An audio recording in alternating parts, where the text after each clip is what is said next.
Hello, everyone, and welcome to another episode of Chat Off the Mat. I'm your host, Rose Whitbitch, and today's episode is a little different, a little personal, and I'm not going to lie, a little celebratory. So, guess what happened to me recently?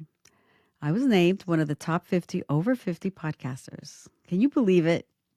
I'm still like pinching myself. I was absolutely thrilled when I got the call. And I was literally jumping up and down. I felt like a kid who won like a spelling bee or got an A plus on a really really hard assignment. I was surprised. I felt validated, and I thought, "Oh my gosh, people are actually listening." Being included among 49 other incredible podcasters was truly an honor, and I want to take a moment to congratulate all of them and everyone actually who was nominated. And a special shout out to Jen Hardy.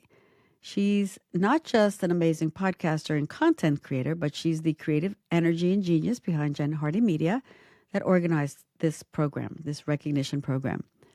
Jen, if you're listening, thank you for being a shining light on those of us who didn't exactly start our podcasting journeys in our 20s.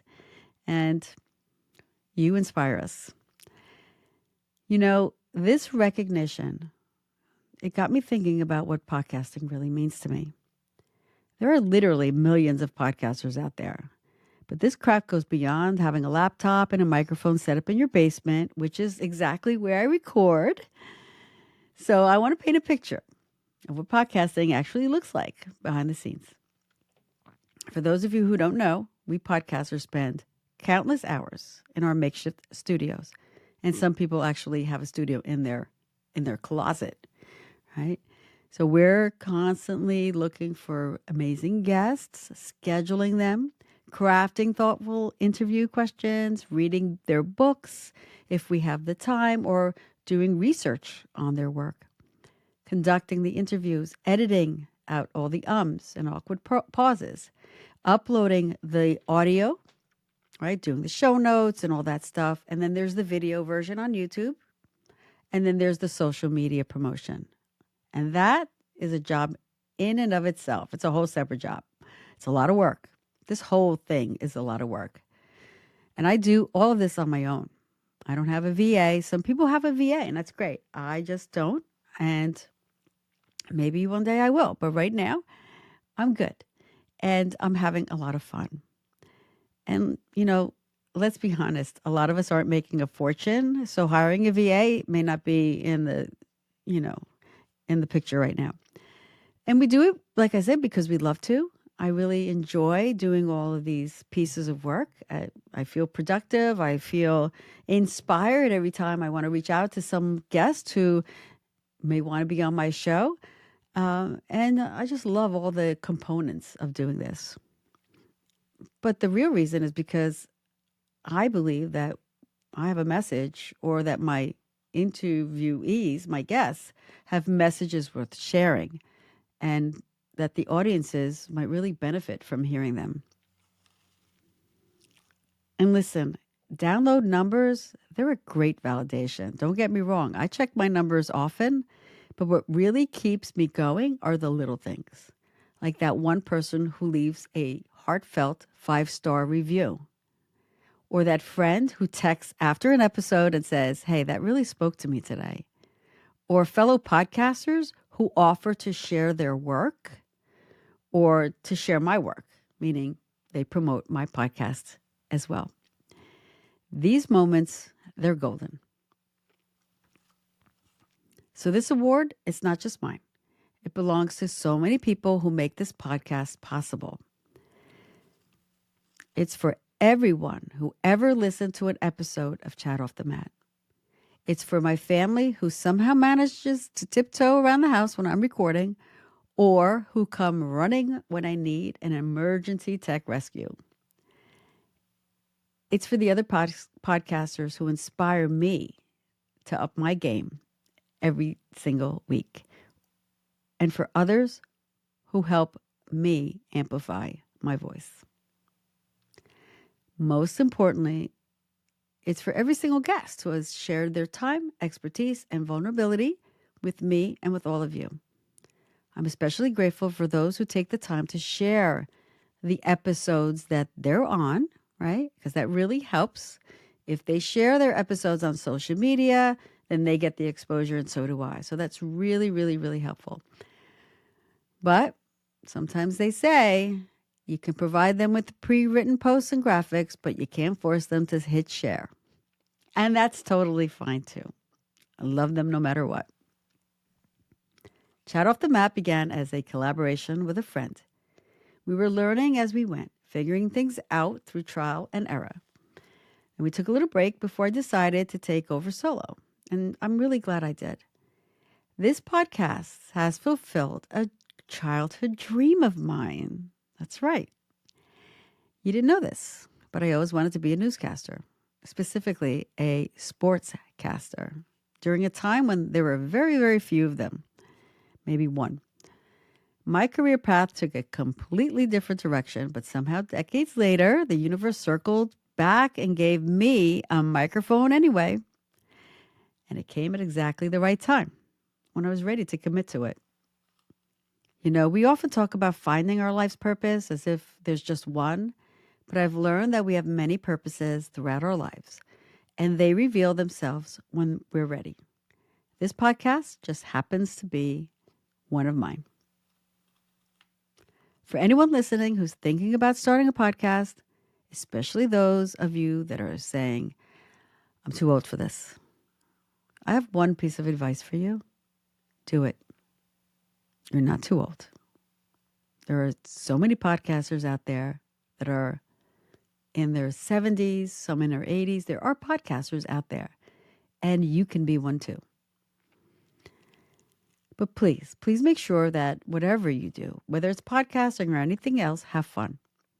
Because, yeah, it's work. You probably won't get thousands of downloads overnight, or you may. You might not land sponsors right away, or you may. You almost certainly won't make much money at the beginning, but you will. Whatever it is, have fun. Because if you don't have fun and you don't enjoy it, that's when it becomes hard work. If you're curious, there are so many resources available to help you. My hosting platform, Buzzsprout, offers incredible tutorials, and their customer support team, they rock. They really deserve an award on their own. There are services like Podmatch and Access Speakers where you can find guests, or they find guests for you. And there's an amazing community, or I should say family, called Podfest that offers education and an annual convention, Podfest Expo, where you can connect with the most supportive people you'll ever meet. And it's a lot of fun. I went to my first one this past year. I met so many amazing people. And it was a lot of fun. Now, I'm going to address something very important. For anyone out there, once again, thinking it's too late to start something new. I can't do this. I need you to think something differently. Age is not a limitation. I'm going to repeat that. Age isn't a limitation. Age is a superpower. Okay? You can do anything. At our age, we don't wait for things to happen. We make things happen. I became a yoga instructor at the age of 55. 55. And then went on to become a Qigong instructor. And that's between the two, there were like over 1,000 hours of training. That's a lot of training. It's a lot of time. But I loved it. And I still teach. Right? I wanted to teach because I knew I could inspire others to try these practices regardless of their age. I started podcasting in my late 50s, and I absolutely love it. I love staying on top of technology too, and learning new tools. And let me tell you, things change often, but it keeps my mind sharp. It keeps me sharp, and I just love technology. How often do you tell yourself you can't learn something new? That you're too old to figure out your iPhone, or wish you could go back to that flip phone? Why? Well, that flip phone was kind of cool, actually. Why? Because, you absolutely can learn it. You can learn anything that you put your mind to. And I get it. Some things are harder and you need more practice, but that's what it is. It's practice at no matter what age, you learn it you practice it, and you get it, right? It just takes practice and a little persistence. Reinventing yourself, which is what I'm talking about here, is exciting at any age, but especially when you have had decades of life experience to bring to something new. Have you thought about that? That's right.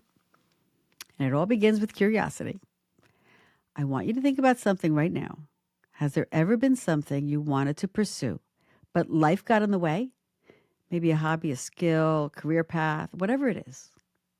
Maybe you wanted to become an astrologer, just never had the time. Now imagine if you took one small step towards that thing, maybe this week even. It doesn't have to be a big thing. It could be something small like buying a book about it, signing up for a class about it, or even just watching a YouTube tutorial. Right? We have so many resources these days. I recently attended a memoir writing workshop, and the room was filled with people in their 50s, 60s, 70s, and they weren't there because they all expected to write bestsellers, although I bet some of them did or are thinking about that, and I think that's fantastic. They were there because they're passionate about writing and want to share their stories, whether it's like with their family or just writing it down for themselves or with friends, whatever that is, they were there, right? One of the most unexpected gifts of podcasting has been this community. When I started, I had no idea I'd connect with so many incredible people, both guests and listeners. We may record alone in our little studio spaces, but we're part of something so much bigger. Every time I interview someone, I'm reminded of how interconnected we all are, how similar our struggles and triumphs can be, despite our different backgrounds. This award is meaningful to me not because it's some kind of finish line, because it's not, but because it represents connection. Connection to you, my listeners. Connection to the broader podcasting community. Connection to every person who has shared their story with me. And in many ways, this isn't a solo award at all. It's an acknowledgement of what we can create together when we stay curious, keep learning, and share generously with one another. So what's next for Chat Off the Mat? Well, I'm not slowing down, that's for sure. If anything, this recognition has energized me to try new things, maybe reach for more challenging guests, and maybe even expand into some new formats. I'd love to hear from you. What would you like to see more of on this podcast? Who should I interview next? What topics are you curious about?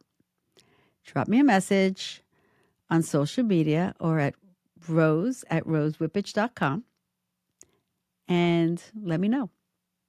I genuinely read every single one. I'm inspired by you.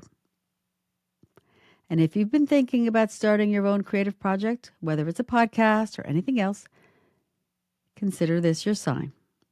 The world needs what only you can offer, and it's never, ever too late to begin.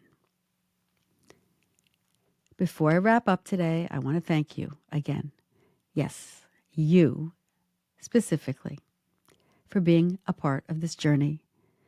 Whether this is your first time or your first episode of Chat Off the Mat, or you've been with me from the beginning, your time and your attention means the world to me.